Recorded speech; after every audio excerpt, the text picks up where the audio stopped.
Assalamualaikum warahmatullahi wabarakatuh. Perkenalkan nama saya Muhammad Aufa Rizky Kusuma dan saya akan menjelaskan terkait dengan makalah dari kelompok saya yang berjudul Kemunculan AI dalam Dunia Seni, sebuah terobosan baru atau plagiarisme baru, ya. Sebelumnya saya akan menjelaskan terkait dengan pendahuluannya terlebih dahulu, latar belakangnya.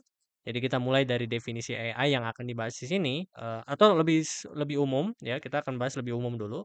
Jadi pada dasarnya AI itu adalah kemampuan mesin untuk berpikir dan bertindak seperti manusia. Dan kita melihat bahwa dari perkembangannya memang sudah mulai sempat mengalami kevakuman, tapi sekarang sudah mulai saat lagi di era big data. Dan, akhirnya kita sampai di tahap ini, bahwasanya AI sekarang sudah bisa digunakan untuk seni, untuk di bidang seni, gitu ya. Tentunya ini menimbulkan pro kontra, gitu ya. Ada yang positif, ada yang negatif terhadap AI di bidang seni. Karena, eee, ada sebuah batas yang kabur antara kapan kita bisa menggunakan, kapan tidak boleh. Nah, sehingga makalah ini bertujuan untuk meninjau peran AI dalam seni dan sikap masyarakat terhadapnya, khususnya mahasiswa ITB angkatan 2024. Ini rumusan masalah yang muncul dari situ, yaitu tentang bagaimana pemahaman mahasiswa ITB terhadap plagiarisme seni, bagaimana pemahaman mahasiswa ITB terhadap generatif AI, dan juga bagaimana persepsi mahasiswa ITB terhadap gambar hasil generatif AI. Tujuan penelitiannya juga sama, mengukur pemahaman mahasiswa ITB tentang plagiarisme seni dan generatif AI, dan juga mengetahui persepsi mahasiswa ITB 2024 tentang gambar hasil generatif AI. Dan ini manfaat penelitian yang akan didapat, memberikan gambaran tentang pemahaman terhadap generatif AI, mengidentifikasi kekhawatiran, memberikan kontribusi ilmiah, dan meningkatkan literasi teknologi. Nah, untuk ruang lingkup kajian yang akan kami bahas akan berfokus pada 4 ini saja. Topik utamanya adalah tentang generative AI, mahasiswa ITB untuk respondennya, dan respondennya mahasiswa ITB angkatan 2024, dan fokus pembahasannya akan berfokus pada lebih ke generative AI, yaitu lebih kepada aspek sosial dan etis yang akan ditinjau gitu, dibandingkan dengan aspek teknis. Dan definisi seni yang di sini kita terbatas pada, seni visual. Jadi kita tidak akan membahas seni yang seni rupa dan sebagainya. Yang kita hanya membahas seni yang bisa hasilkan oleh AI.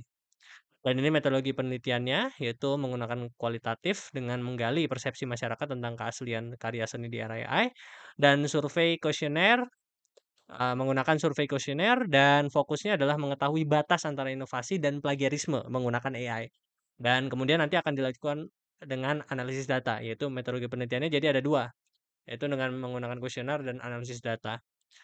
Untuk sistematika penulisannya cukup ringkas, yaitu pendahuluan, tinjauan pustaka, pembahasan, dan kesimpulan. Pada tinjauan pustaka kami telah melakukan membaca beberapa penelitian terdahulu.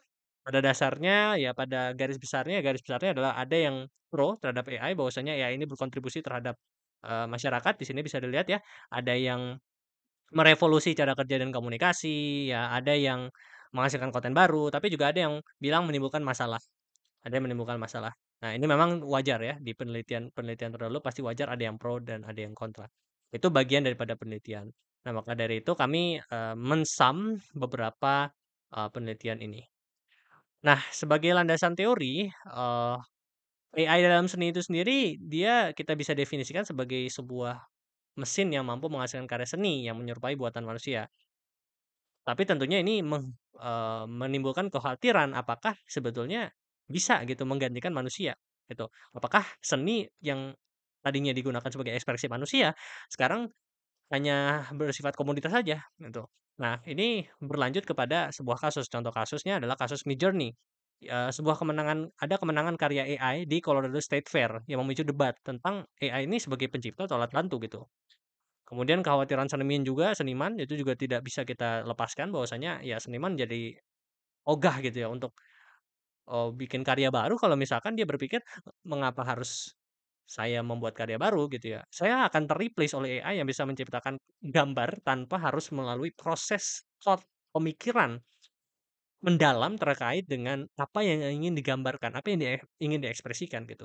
Kemudian ada juga tentang terkait dengan isu etika data pelatihan, bahwasanya ketika AI ini digunakan, dia akan menggunakan dataset tertentu untuk menjadi sebuah gambar, dan ada isu bahwa training set yang didapat itu tidak legal.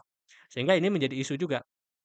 Dan beberapa hal lainnya seperti kebutuhan regulasi ya, bahwasanya regulasi di Indonesia ya dan di dunia lebih tepatnya, lebih luasnya, itu masih belum tepat terkait dengan penggunaan AI itu sendiri. Nah selanjutnya dilanjutkan dengan pembahasan, untuk analisis literatur itu sendiri, lebih lanjut ya, literatur yang tadi dilihat ya, tadi sudah diperlihatkan bahwasanya AI ini dalam memproses karya kita bisa lihat bahwa memang ternyata dia hanya, rely terhadap database yang ada. Jadi sebetulnya AI itu tidak betul-betul berpikir, tapi dia menggunakan database yang ada untuk menciptakan gambar. Sedangkan manusia dia menghasilkan karya seni, itu perlu mencari ide, ideation, itu yang membuat dia berbeda dengan AI. Nah, dari kita lihat bahwa ada 2 pandangan utama dari analisis literatur sebelumnya, yaitu yang pertama membuka akses, ada terobosan baru, ada yang melihat sebagai terobosan baru, membuka akses bagi orang awam untuk menggambar, untuk berkarya, tapi juga bisa dibilang sebagai bentuk plagiarisme baru, ada juga yang bilang seperti itu. Bahwasanya ini ada masalah hak cipta, AI mengambil data, dan lain sebagainya. Kemudian, dilema utamanya adalah ada benturan antara perlindungan orisinalitas ya, ada benturan antara dengan nasionalitas dengan kebebasan berekspresi, ya. Kemudian dari aspek hukumnya juga belum ada nih regulasi untuk mengatur tentang penggunaan AI. Kapan batasannya? Itu belum jelas. Dari perspektif etika pun dengan demikian, apakah seni yang sebagai ekspresi manusia sebagai ekspresi manusia itu bisa digantikan oleh AI yang jadinya hanya komoditas sekarang seni itu. Dan ini beberapa dampak-dampaknya, dampak sosialnya dan lain sebagainya, tuh. Nah kami, selanjutnya berfokus kepada profil responden. Respondennya adalah 30 mahasiswa ITB dengan asal jurusan yang beragam, ada teknik, saintek, seni gitu ya, dan mereka ini memberikan banyak sudut pandang yang luas jujur saja. Kami juga agak kaget-kaget dengan hasil penelitiannya, ternyata memang di ITB itu sendiri pun luas sekali, persepsi masyarakat, persepsi mahasiswa ITB terhadap, eee, AI ini sendiri, generatif AI, gitu ya. Bahwasanya kita lihat dari ada DKV, ada mathematics, ada sistem teknologi informasi, teknik elektro, dia jadi berbagai, jurusan. Nah, minat terhadap seni dan teknologi, dapat dilihat dari sini dia banyak dari 30 responden ini, ada yang minat terhadap teknologi sangat dominan, tapi apresiasi terhadap seni juga kuat nih, karena dia terhadap teknologi iya, terhadap, seni terhadap dua-duanya pun juga iya. Kemudian pengetahuan dan pengalaman dengan AI, secara umum, mereka sudah terbiasa dan menggunakan AI ya, mau dari regardless dari jurusan manapun gitu ya. Karena memang sudah sangat ditekankan, bukan sangat ditekankan ya, bahwasanya memang ini sudah menjadi tools sehari-hari gitu.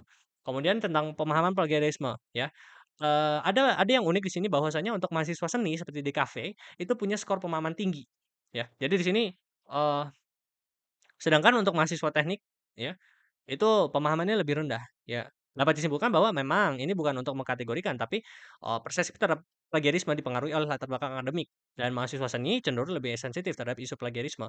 Kemudian ini pandangan terhadap keaslian karya AI ya, 70% menganggap tidak orisinal, banyak yang menganggap tidak orisinal. Jadi memang kritis gitu ya. Nah ini kemampuan untuk membedakan karya, ternyata, yang kemungkinan besar merupakan gambar manusia, itu yang lebih bisa ternyata mahasiswa seni, gitu ya. Dan memang ini menyimpulkan bahwa memang, eee, kemampuan membedakan karya itu berfokus sekali pada memang, eee, latar belakang, gitu.